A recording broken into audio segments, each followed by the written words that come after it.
నమస్తే. మొన్న నిన్నగాక మొన్న భారత ప్రధాని మొన్న ఏప్రిల్ 1వ తేదీన అసోం వెళ్లారు. డిబ్రూగఢ్ తేయాకు తోటల్లో ఆయన చాలా సేపు గడిపారు. అక్కడ తేయాకు తెంపుతున్న మహిళలతో మాట్లాడారు. వాళ్ళు పాటలు పాడుతుంటే విన్నారు. వాళ్ళు పాట పాడారు, డాన్స్ చేశారు, వాళ్ళ సంప్రదాయ నృత్యం వేశారు. మోదీ దాదాపు ఒక గంట పాటు ప్రధాని అక్కడే ఉన్నారు. నేను కూడా చాయ్ వాళ్ళని మీకు తెలుసా అన్నారు. అవన్నీ గుర్తు చేసుకున్నారు. అంటే చాలా ఉద్వేగం చెందారు అని మనకు అర్థమైపోతుంది. నిజంగానే అసోం టీ తోటలు అసోంకి చాలా కీలకం. నిజంగానే టీ గార్డెన్స్ లేకుండా అసోం ఆర్థిక పరిస్థితి అసలు అసోం లేదు. నిజంగా చెప్పాలంటే అసోం ఆర్థికంగా అసోం ఆర్థిక రంగానికి ఊతమిచ్చేవి అక్కడ తేయాకు తోటలు, తేయాకు పరిశ్రమ. మరి ఆ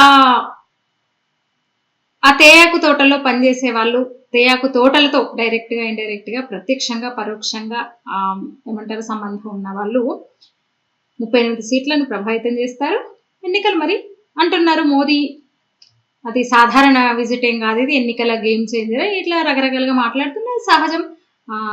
రాజకీయ పార్టీ అది కూడా. నెక్స్ట్ అసెంబ్లీ ఎలక్షన్స్ ఉన్నాయి. మరి సరిహద్దు రాష్ట్రంలో పార్టీ మరొక్కసారి అక్కడ అధికారంలోకి రావడం భారతీయ జనతా పార్టీకి అత్యంత కీలకం కూడా. దీనివల్లనే సరే అందుకే మోదీ వెళ్ళుండొచ్చు. అయితే ఎవరైనా వెళ్తారు, రాహుల్ గాంధీ వెళ్తారు, ఇంకొకరు వెళ్తారు కానీ మోదీ కొంచెం ప్రత్యేకం. ఖచ్చితంగా మనం ఒప్పుకొని తీరాల్సిన విషయం. ఎందుకంటే చాలా భావోద్వేగాన్ని చెందారు. వాళ్ళు పడే కష్టాన్ని చూశారు. చాలా ఆనందంగా గడిపారు, ఆనందాన్ని అనుభవించారు. ఎందరో వెళ్తుంటారు, చెప్పిన కదా ఎలక్షన్లు కాబట్టి అసోంకి ఎందరో వెళ్తారు. కానీ ఒక ఛాయ్ వాలానని గర్వంగా చెప్పుకుంటూ తన అంటే ఏమంటారు తన నేపథ్యాన్ని ఎప్పుడు ఆయన మర్చిపోరు, గుర్తు తెచ్చుకుంటారు, గౌరవప్రదంగా భావిస్తారు. నేను ఛాయ్ వాలానని చెప్పుకోవడానికి నిజంగా వాళ్ళల్లో మరి చిన్నప్పుడు తన చిన్ననాటి రోజులను ఛాయ్ వాలాగా గడిపిన తండ్రి చిన్న టీ కొట్టు పెడితే అక్కడ నేను టీ అమ్మాడు కదా మోదీ, నరేంద్ర మోదీ. నిజంగా వాళ్ళల్లో తన తల్లిని చూసుకొని ఉంటాడు. తను ఛాయ్ అమ్మేటప్పుడు సహకరించిన తల్లుల్ని వాళ్ళలో చూసుకొని ఉంటారు. నిజంగానే ఎన్నికల సందర్భం కావచ్చు, ఎన్నికలే ముఖ్యం అయ్యబోవచ్చు, కానీ స్థానిక అక్కడి ప్రజల్లో ఎక్కడికక్కడ నిజమైన ఇష్యూస్ని ఆయన చూస్తారు, నిజమైన సమస్యలను ఆయన చూస్తారు. అందుకే ఓట్లు పడుతున్నాయి. అందరూ వెళ్తారు కదా. మరి భారతీయ జనతా పార్టీకే ఎందుకు ఓట్లు పడుతుంది? దేశంలో హ్యాట్రిక్ విజయం ఎందుకు వచ్చింది? 3వ సారి మోదీ ప్రధానమంత్రి ఎందుకైందంటే అదనమాట. అట్లా టీ తోటల్లో సందడి చేసిండ్రు ఆయన. ఏప్రిల్ 9th ఉన్నాయి ఎలక్షన్స్, 9వ తేదీనే ఉన్నాయి, దగ్గరకు వచ్చినాయి. మరి ఎట్లుంటది ఈ టీ తోటల్లో మోదీ గడిపిన ఇది ఎంత మేరకు ప్రభావితం చేస్తుంటే ఆ ప్రభావం కూడా ఖచ్చితంగా ఉంటుంది.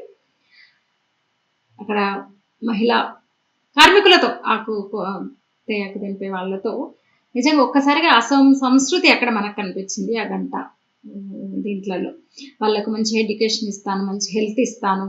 వాళ్ళకి ఇటీవలనే తేయాకు తోటలో పనిచేసే ఎక్కువ మహిళలు ఉంటారు అక్కడ. ఏ మిషన్స్ చేతితో తెంపాల్సిందే.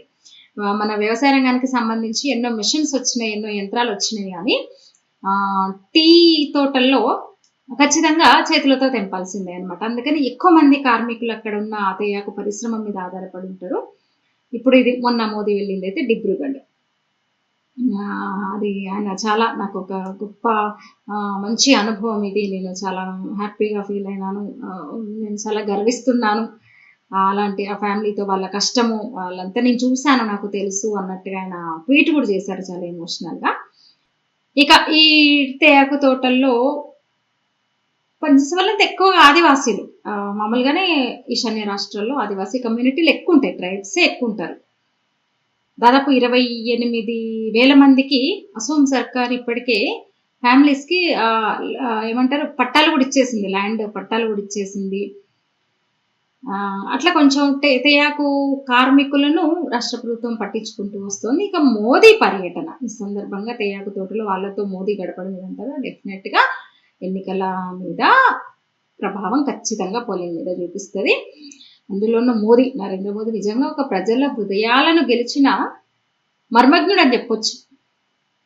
ఎందుకంటే ఇస్రోకి వెళ్తారు ఆయన, ఇస్రో సైంటిస్టును ఓదార్చగలరు ఆయన, కార్మికుల కాళ్ళు కడగగలడు ఆయన, పరిశుద్ధ కార్మికులకు కాళ్ళు కడిగి ఆ నీళ్లు నెత్తి మీద పోసుకోగలడు. యాక్షన్ అది యాక్షన్, ఫోటో పోజులు లేదా వీడియో పోజులు యాక్షన్ అంటారు, కానీ యాక్షన్ ఏం కాదు. ఏం చేయాలో ఆయనకు తెలుసు, సహజ సిద్ధంగా వస్తుంది. మోదీకి ఏం చేయాలన్నా అది యాక్షన్ చేస్తే తెలిసిపోతుంది. ఒక జపనీస్ కాన్సెప్ట్ ఉంటుంది, బీ వాటర్ అని. బ్రూస్లీ ప్రముఖ ఏమంటారు మార్షల్ ఆర్ట్ ఏమంటారు ప్రసిద్ధుడు కదా. అంటే నిజంగా ఆయనను మించిన ఎవరున్నారు చెప్పండి? ఒక ఏ రకంగా అయినా ఫైటర్. ఈయన పొలిటికల్ ఫైటర్, ఆయన మార్షల్ ఆర్ట్ ఫైటర్ అయితే ఈయన పొలిటికల్ ఫైటర్ అని చెప్పొచ్చు.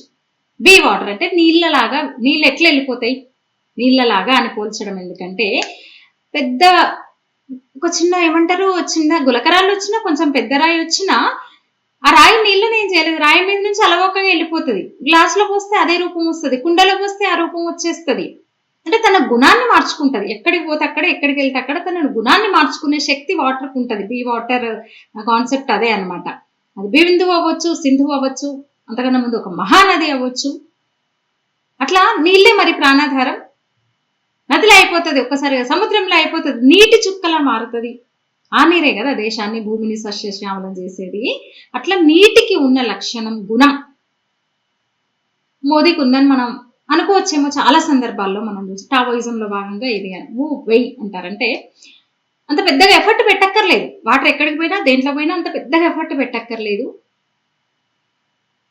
దాన్ని మనం ఇప్పుడు మోదీతో పోల్చొచ్చేమో అని నాకు అనిపించింది. ఫస్ట్ స్టెప్ మోదీ తేయాకు కార్మికులతో ఇంత అంటే డైరెక్ట్ ఇంటరాక్షన్ అవడము మొదటిసారి. ఇందాక చెప్పినట్టు నిజం కూడా ఎలక్షన్స్ అసోం కీలకం. మరి భారతీయ జనతా పార్టీకి అసోం కీలకం, అసోంకి టీ పరిశ్రమ కీలకం. అసోం టీ అంటే అసోం ఆత్మ అని చెప్పొచ్చు. పెద్ద ఇండస్ట్రీ మాత్రమే కాదు, అసోం సంస్కృతికి చిహ్నం. అది కేవలం ఆర్థిక స్థితికి అసోంకి ఒక ఆర్థికంగా వెన్నెముక మాత్రమే కాకుండా అసోం సంస్కృతి. అది భారతదేశంలో మొత్తం టీ ఉత్పత్తిలో అసోం నుంచి ఉత్పత్తి అయ్యేది అంటే 50% అసోంలోనే ఉత్పత్తి అవుతుంది టీ. 2025లో ఒక లెక్క ప్రకారం దాదాపు 700 మిలియన్ కేజీలు బ్రహ్మపుత్ర వ్యాలీలో ఏటికేడు అట్లా ఉత్పత్తి పెరుగుతానే ఉంటది అనమాట. విదేశాలకు పోతుంది అసోం టీ. చాలా నాణ్యమైన ఛాయ. అసోం టీతో నాకు కూడా ఒక అనుబంధం ఉంది. ఏంటంటే నేను ఒక ప్రోగ్రాం కోసం, నేను గౌహతిలో జరిగిన ఒక కార్యక్రమం కోసం 6 రోజులు అసోంలో ఉండాల్సి వచ్చింది. గౌహతిలో అసోంలో అక్కడ నుంచి టీ తెచ్చుకున్నా. నేను యాడ్స్ చూసాను. నేను మామూలుగా సహజంగా టీ చాలా తక్కువ తాగుతాను, ఎప్పుడో ఒకసారి తాగుతాను. అసోం టీ రంగు రుచి చిక్కదనం అంటే ఏముంటది దాంట్లో, చిక్కదనం ఏముంటది అనుకునేదాన్ని. నిజంగా కూడా అసోం టీకి మనం ఇక్కడ వాడుతున్న టీకి తేడా నాకు తెలుసు. అప్పటి నుంచి నేను తెప్పించుకుంటున్నాను. మనం టీ మరిగించిన తర్వాత, డికాషన్ పెట్టిన తర్వాత నిజంగా చిక్కదనం కనిపిస్తుంది. మామూలుగా మన టీ అయితే ఈ చేపత మొత్తం కిందికి వెళ్ళిపోతుంది, పల్చగా అనిపిస్తుంది, కొంచెం వాటర్ ఇట్లా పైకి తేలుతుంది. అసోం టీ అట్లా ఉండదు, మనం పాలు వేయక ముందు చిక్కగా ఉంటుంది. అదే నేను వాడుతున్నాను అనమాట. ఒకసారి అక్కడి నుంచి తెచ్చుకున్న తర్వాత మళ్ళీ అదే కంటిన్యూ చేస్తున్నాను నేను అక్కడి నుంచి తెప్పించుకోవడం. నిజంగా అసోం టీ రంగు రుచి చిక్కదనం అంటే అసోం టీ. సో చాలా దేశాలకు ఇక్కడ నుంచి మనం చాలా మంది ఇంపోర్ట్ చేసుకుంటారు, ఇక్కడ నుంచి ఎక్స్పోర్ట్ అవుతుంది. ప్రపంచం నలుమూలన UK, America, Russia, Germany, Japan చాలా కంట్రీస్కి ఇక్కడ నుంచి మన అసోం టీ ఇక్కడ నుంచి వెళ్తుంది అనమాట. అందువల్ల అసోంకి తేయాకు కీలకం, బీజేపీ రాజకీయాలకి ఇప్పుడు అసోం టీ కూడా కీలకం అనమాట. అందులో మోదీ లాంటి వ్యక్తి వెళ్ళడం, ఇంకా ఆ వీడియోస్ అన్ని వైరల్ అవుతున్నాయి. అయితే అసోం కార్మికుల కోసం సహజంగానే ఒకసారి అసోం ఎలక్షన్ల విశ్లేషణ ఇవన్నీ చూస్తే ఖచ్చితంగా సరే ఇన్ఫిల్ట్రేషను, ఈ రోహింగ్యాలు, అక్రమ బంగ్లాదేశీలు, ఇవన్నీ మనం మాట్లాడుకుంటూనే ఉన్నాము. సిఏఏ, ఎన్ఆర్సీవి కూడా మాట్లాడుకుంటున్నాం. అక్కడ ఇతర రాష్ట్రాల్లో లాగా ఎస్ఐఆర్ అమలు కాదు, ఎస్ఐఆర్ లేదు, అదంతా తెలుసు కదా, అవన్నీ మాట్లాడుకుంటున్నాం కదా. ప్రత్యేకంగా టీ తేయాకు తోటల్లోనే మోదీ తోటలకు ఎందుకు విజిట్ చేశారంటే అదనమాట. డెఫినెట్గా మోదీ సందర్శన తేయాకు తోటలో గడపడం వెళ్ళడము అది నిజంగా బీజేపీకి కలిసి వచ్చే అంశమే ఎన్నికల్లో కూడా. ఇంకో వీడియో మనం కేరళ గురించి కూడా దీని తర్వాత ఇంకొక వీడియో చేస్తున్నాను. కేరళ కూడా ఒకే రోజు ఎలక్షన్స్ ఉన్నాయి, April 9th ఉన్నాయి 2 రాష్ట్రాల్లో కూడా. సరే కేరళ డిఫరెంట్ పూర్తిగా, అసోం డిఫరెంట్, అక్కడున్న పరిస్థితులు వేరు ఇక్కడున్న పరిస్థితులు వేరు. సరే అందరూ రకరకాల విశ్లేషణలు చేస్తుండొచ్చు అసోం గురించి కేరళ గురించి, ఎన్నో న్యూస్ రకరకాల యూట్యూబ్ ఛానల్స్లో సోషల్ మీడియా ప్లాట్ఫామ్స్లో మీరు చూస్తూ ఉండొచ్చు. కానీ ప్రయత్నం చేస్తాను, ఇంకా టైం ఉంది కాబట్టి ఇంకా వారం రోజుల ఉంది. ఆ తర్వాత మళ్ళీ తమిళనాడు వెస్ట్ బెంగాల్ ఎలక్షన్స్ ఉన్నాయి కదా, దీనికి సంబంధించి ఒక ఏమంటారు ఒక అరుదైన సమాచారాన్ని మీకు అందించే ప్రయత్నం అయితే చేస్తాను. ఇక మరి అసోంలో ఏంటి పరిస్థితి అంటే బీజేపీకే అనుకూల అవకాశాలు ఉన్నాయని అన్ని సర్వేలు అంచనాలు చెప్తున్నాయి. సహజంగానే అక్కడ ఓట్ల పోలరైజేషన్ అవుతుంది, హిందూ ఓటు బ్యాంక్ అంతా ఒకవైపు ఉండే అవకాశం ఉంది. అదే టైంలో ముస్లిం పాపులేషన్, ముస్లిం ఓట్స్ కూడా పోలరైజ్ అవుతాయి. ముస్లిం పార్టీలు కూడా కాంగ్రెస్ లో ఉన్నాయి, ఇప్పుడు కాంగ్రెస్ కు దగ్గరని ఎట్లయినా బీజేపీని ఓడించాలని అక్కడున్న మిగతా పార్టీలు, మిగతా వర్గాలు, మిగతా పక్షాలన్నీ కూడా ఏకమవుతున్నాయి. అయితే సీఎం పాపులారిటీ చాలా ప్రభావం చూపుతుంది, ఎందుకంటే అసోంకు మంచి చేసిన నాయకుడుగానే ఆయనకు ఇంకా పేరుంది. అదే స్థాయిలో పార్టీ కూడా క్షేత్రస్థాయిలో భారతీయ జనతా పార్టీ ఆ స్థాయిలో సంఘటన జరుగుతుంది. పన్నా ప్రముఖులకు బీజేపీలో ఒకటి ఉంటుంది, మిగతా పార్టీలు బూత్ కమిటీ నుంచి లెక్క ఉంటుంది. మామూలుగా ఎలక్షన్స్ అంటే, ఎన్నికల రాజకీయం అంటే, ఓట్లు అంటే బూత్ కమిటీలు బూత్ స్థాయి నుంచి మొదలవుతుంది. అయితే అంతకన్నా కింద భారతీయ జనతా పార్టీకి పన్నా ప్రముఖ అంటారు. పన్నా అంటే ఒక పేజీ, ఒక కమ్మ అంటే అర్థమైందా మీకు, పేజీ. అట్లా ఒక పన్నా ప్రముఖ స్థాయిలో ట్రైనింగ్ అయిపోయింది ఇప్పటికే భారతీయ జనతా పార్టీకి. ఇక్కడ 3.5 లక్షల మంది పన్నా ప్రముఖులు ఉన్నారు ఇప్పుడు రాష్ట్రంలో. అంటే బూత్ లెవెల్లో వాళ్ళకి ఒక పటిష్టంగా ఒక ఏమంటారు ఒక మంచి సమర్థవంతంగా ట్రైనింగ్ అయితే ఇచ్చారనమాట. ఇంకా సహజంగానే డెవలప్మెంట్, కల్చరల్ ఐడెంటిటీ ఇవన్నీ కూడా ఖచ్చితంగా డెఫినెట్గా డెవలప్మెంట్, ముఖ్యంగా స్కీమ్స్, సీఎం హిమంతకున్న ఒక మంచి ఏమంటారు పాజిటివ్ ఇమేజా, ఇవన్నీ కూడా ఈ 3 ప్రభావం చేసే అవకాశం ఉంది. స్కీములు బాగా వెళ్ళినాయి అక్కడ నిజంగా. అంటే క్యాడరు ఈ బూత్ లెవెల్లో ముఖ్యంగా పన్నా ప్రముఖుల లెవెల్లో చక్కగా పనిచేస్తే గెలుపు పక్క అంటున్నారు అక్కడ వాళ్ళు, అక్కడ బీజేపీ వాళ్ళు అంటున్నమాట. అంటే ఒక మైక్రో లెవెల్లో ఒక పటిష్టమైన ట్రైనింగ్ అయితే వాళ్ళకు పూర్తి అయిపోయింది. వెస్ట్ బెంగాల్లో కూడా నెక్స్ట్ ఎలక్షన్స్ కదా, 2 కూడా సరిహద్దు రాష్ట్రాలు, రెండింటికి కొంచెం దగ్గరగా ఉంటాయి. సమస్య మెయిన్ ఈ రోహింగ్యాలు, బంగ్లాదేశ్ ముస్లింల సమస్య ఎక్కువ ఉంది కదా అక్కడ. అయితే వ్యతిరేకత ఎక్కువ వచ్చింది నిజానికి. వెస్ట్ బెంగాల్లో మమతా బెనర్జీ సర్కార్ మీద వ్యతిరేకత ఎక్కువ వచ్చింది, కానీ అసోంలో ఉన్నంత ఒక మైక్రో లెవెల్లో పని జరగట్లేదు అనేది నిజం. అది ఒక అభిప్రాయం ఉందన్నమాట. అది బూత్ అంటే పన్నా లెవెల్లో, ఒక పన్నా ప్రముఖ లెవెల్లో వీళ్ళు సిద్ధం చేశారు. కానీ వెస్ట్ బెంగాల్లో ఇంకా స్థాయిలో జరగదు. పెద్ద రాష్ట్రం సహజంగానే అక్కడ ఉన్న పరిస్థితులు వేరు. అసోంలో ఆల్రెడీ అధికారంలో ఉంది, వెస్ట్ బెంగాల్లో లేదు. సరే ఇవన్నీ ప్రభావితం చేస్తాయి, కానీ అసోం గెలుపు పక్కాని అటు అంచనాలు చెప్తున్నాయి. వెస్ట్ బెంగాల్లో ఇంకా కొంచెం చాలా కష్టపడాల్సి వస్తున్నది అనేది నాకున్న అవగాహనతో చెప్తున్న మాట అనమాట. వ్యతిరేకత ఉండొచ్చు బీజేపీ మీద, సహజంగా ప్రభుత్వ వ్యతిరేకత ఉంటుంది, కానీ హిమంత ఇమేజ్ ఇంకా దాన్ని డామినేట్ చేస్తుంది. అందువల్ల మళ్ళీ ఎన్డీఏనే వచ్చే అవకాశం ఉంది. అయితే ఈ మైనార్టీ బెల్ట్లో కొంచెం కాంగ్రెస్ అట్లనే రీజనల్ ముస్లిం పార్టీలు ఉంటాయి కదా, ఇవి గట్టిగా ఫైట్ ఇస్తే కొన్ని స్థానాల్లో అటు ఇటు అవ్వచ్చు ఫలితాలు.